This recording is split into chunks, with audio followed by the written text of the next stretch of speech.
Oh! Oh, hello! I know, right? Salut tout le monde, c'est Xavier, bienvenue sur Watch Mojo français. Aujourd'hui on se retrouve pour le top 10 des films Marvel les plus attendus. The bad thing about it though is that like I got the call in March and is that you're super excited but you can't tell anybody. For months I was like Family. Back together again. Until the remedy.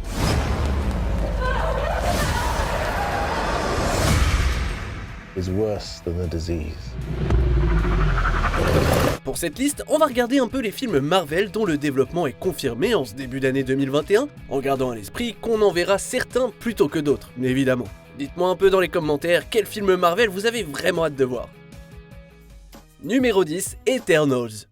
La plupart des films présents sur cette liste seront des suites, mais avec la phase 4 imminente, le MCU va se diversifier. the bad thing about it though is that like I got the call in March and is that you're super excited but you can't tell anybody. For months I was like I was Eternals va parler d'une race extraterrestre qui vit secrètement sur Terre parmi les humains depuis plus de 7000 ans. Après la bataille de la Terre, ces êtres immortels sortent de leur cachette pour faire face à un très vieil ennemi, les Déviants. Le film a pour mission d'emmener le MCU vers de nouveaux horizons osés en termes de storytelling et de représentation. En plus de nous présenter un casting très varié, l'œuvre sera portée par une toute nouvelle voix en la personne de la réalisatrice Chloé Zhao.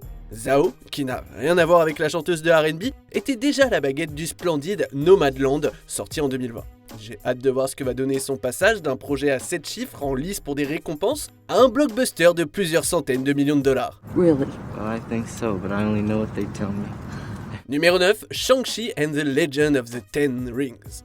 Le retournement de situation du mandarin dans Iron Man 3 figure parmi les moments les plus discutés du MCU. Where? Where's the Mandarin? Where is it? Whoa, he's here. He's here, but he's not here. He's here, but he's not here. What do you mean? It's complicated. Hey, it's complicated, It right? is. It's complicated. Marvel va tenter de se racheter avec ce film de super-héros inspiré par les arts martiaux et qui nous présente le vrai mandarin en la personne de Tony Leung Chiu-Wai. Le film marquera aussi les débuts de Simu Liu dans la peau de Shang-Chi, dans ce qui sera le premier film de Marvel dont les têtes d'affiche sont asiatiques ou d'origine asiatique. Les seconds rôles sont attribués à Awkwafina, Ronny Chieng et Michelle Yeoh, qui est déjà apparue comme Aletha Ogord dans Les Gardiens de la Galaxie volume 2. Je me demande si elle va ramener avec elle Sylvester Stallone et tout le reste de son crew. Let's say we steal some shit.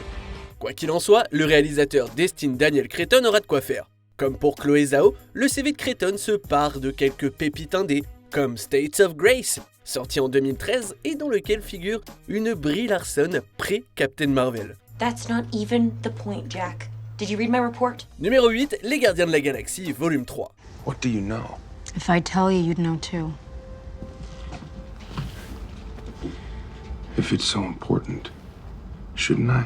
Le troisième opus des Gardiens de la Galaxie a connu une production mouvementée. Quand quelques tweets compromettants ont refait surface en 2018, le réalisateur James Gunn a été remercié par Disney. Même si Gunn a reçu le soutien du casting et de nombreux fans, la décision de Disney semblait définitive. The cast really wants him to come back because they know that without him, there's no movie. Après des mois de négociations, cependant, Gunn a été réhabilité. Cela dit, après s'être fait tège, Gunn a signé avec DC pour réaliser The Suicide Squad. I was excited with an opportunity to be able to do the Suicide Squad in the way it could be done from my point of view. Du coup, volume 3 a pris encore plus de retard. Bon, au moins on peut se dire que c'est déjà cool d'avoir eu des nouvelles des Gardiens dans Infinity War et Endgame. Mais ces crossovers nous font nous poser les 3 questions suivantes. Est-ce que la Gamora de 2018 a disparu pour de bon ? Qu'est-ce qui est arrivé à la Gamora de 2014 ? Et enfin, est-ce que désormais, Thor est un titulaire de l'équipe ? There shall be no knifing one another. Everybody knows who's in charge. Me. Right? Yes, you. Of course. Of course. Of course. Numéro 7, Thor Love and Thunder. Tiens, en parlant de Thor, je suis ravi de dire que Ragnarok ne sera pas le tombé de rideau du dieu du tonnerre. I choose to run toward my problems and not away from them. That's what. Chris Hemsworth, Tessa Thompson et le réalisateur Taika Waititi sont tous de retour pour nous offrir ce 4e opus. Love and Thunder marquera aussi le retour de Jane Foster, le personnage de Nathalie Portman. I'm Loki. You may have heard of me. That was for New York. I like her. Même si jusque-là Jane avait surtout l'étiquette d'intrigue amoureuse, dans cette suite par contre, elle va avoir droit à un sacré buff, puisqu'elle prendra le rôle de la déesse du tonnerre, la puissante Thor. Et mon petit doigt me dit qu'on va aussi voir les Gardiens de la Galaxie faire un coucou, ce qui servira sûrement à faire le pont entre ce film et les Gardiens volume 3. Let me just ask the captain. Oh, wait a second, it's me. Yeah, I'll go. Wonderful. En ce qui concerne l'écriture, c'est encore vague pour savoir sur quel personnage le film va se centrer. Ce qu'on sait par contre, c'est que le MCU va faire l'acquisition d'un autre ancien Batman, Christian Bale, qui jouera Gore, le massacreur de Dieu. What the hell are you? I'm Batman. Numéro 6, Black Panther 2. Stand up. You are a king.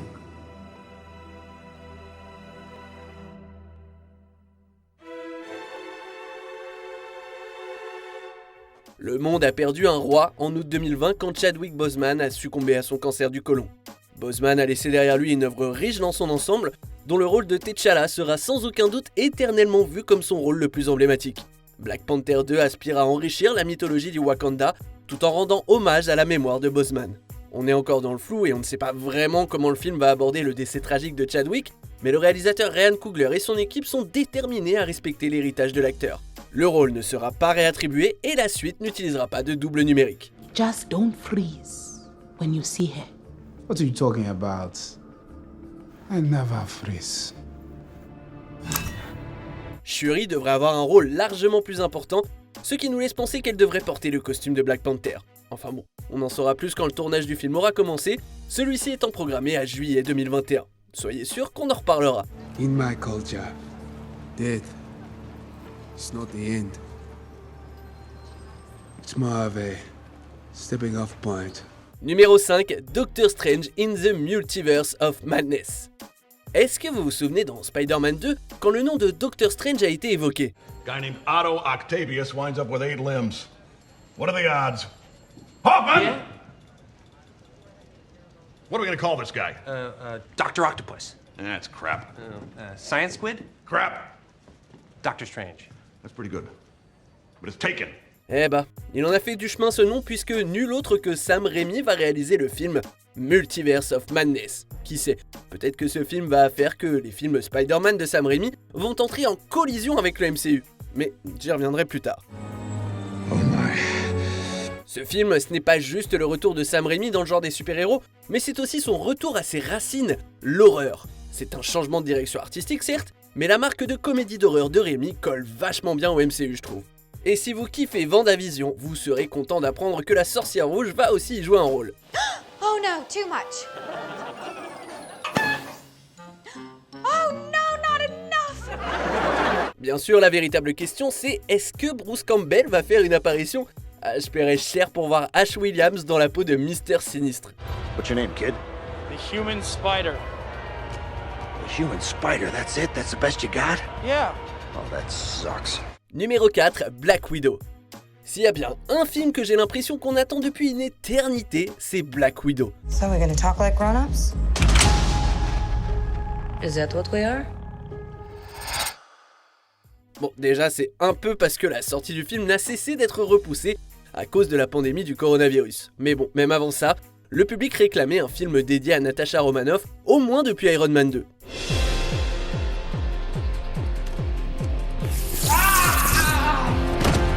Et l'attente a été encore plus longue pour les lecteurs de comics. Ça aura mis une dizaine d'années, mais ça y est, enfin, Scarlett Johansson est à l'affiche de son premier film solo du MCU. Étant donné le sort qui lui est réservé dans Avengers Endgame, on se pose tous la question, est-ce que ce film sera son chant du cygne, ou alors une façon de ramener son personnage? Quoi qu'il en soit, on espère tous voir plus de Florence Pugh, David Harbour ou Rachel Weisz dans les prochains projets Marvel. Family. Back together again. Numéro 3, les 4 Fantastiques. Victor, don't do this! There is no victor. There is only doom. Quand Disney a officiellement acquis la 21st Century Fox en décembre 2017, on s'est tous dit que c'était plus qu'une question de temps avant que les X-Men et les 4 Fantastiques ne rejoignent le MCU. Alors qu'on attend toujours des nouvelles de Wolverine, un film sur les 4 Fantastiques a déjà été confirmé. Et ça devrait pas être trop dur de faire mieux que les tentatives précédentes d'adapter cette équipe de super-héros au grand écran. Yes. Unfortunately. film est réalisé par John Watts, qui a dirigé la trilogie de Spider-Man portée par Tom Holland. There you go, Mason.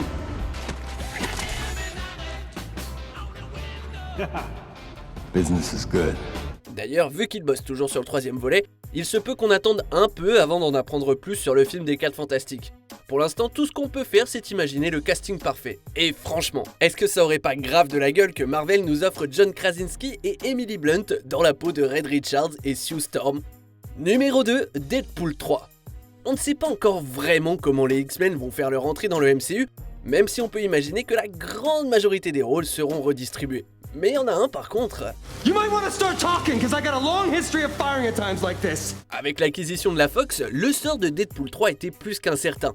En même temps, est-ce que vous imaginez le mercenaire à la grande bouche aux côtés de Mickey à Disneyland? Besides, nobody's getting hurt.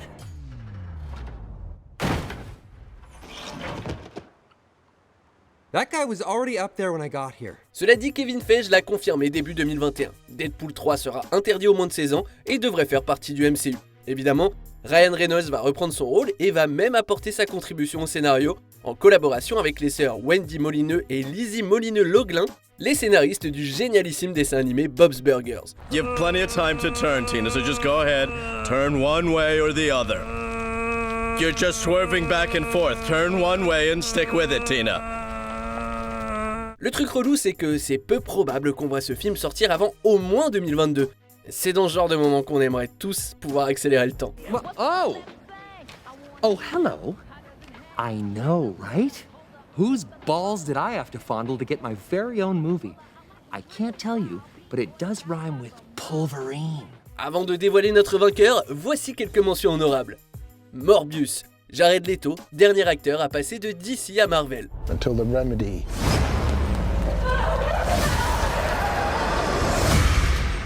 is worse than the disease. Venom, Let There Be Carnage, en espérant un film déconseillé aux mineurs. When I get out of here, and I will,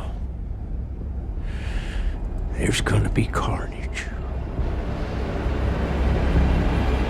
Blade, Mahershala Ali dans la peau du Daywalker, ouais, ça me va. Captain Marvel 2, par la réalisatrice du remake de Candyman. I won't let you down. We'll know soon enough. You have a mission. Serve well and with honor. Ant-Man and the Wasp, Quantumania, ça risque d'envoyer du lourd. It's not the reunion I'd imagined. It's all so rushed. You two have done such great work. You just need a little nudge. On arrive presque à la fin. Nous publions de nouvelles vidéos chaque jour, alors avant de continuer, abonnez-vous et activez la petite cloche et les notifications sur téléphone pour ne rien rater.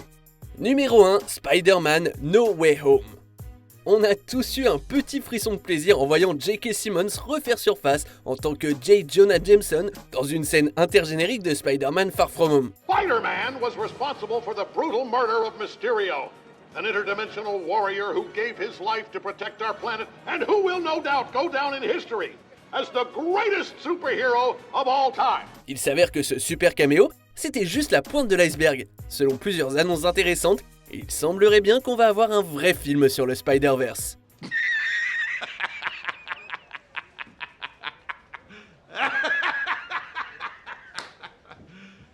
You serious? Cette suite devrait ramener des personnages issus de la première trilogie Spider-Man et des films Amazing Spider-Man, comme le Doc Ock d'Alfred Molina ou l'Electro de Jamie Foxx. Now it's time for me to light my candles. Des rapports suggèrent aussi fortement qu'on reverra Tobey Maguire et Andrew Garfield, réunissant 3 générations de Spider-Man. I knew you'd come back. Yeah, thanks for stepping up for me. Par contre, ça va pas être évident de faire mieux que Spider-Man New Generation, qui va aussi avoir droit à une suite. Après en gros 2 décennies de films Spider-Man, ça serait pas loin d'être l'entreprise la plus ambitieuse de Marvel. Alors vous en dites quoi de ce top? Dites-le moi en commentaire et n'hésitez pas à checker cette autre super vidéo de WatchMojo français.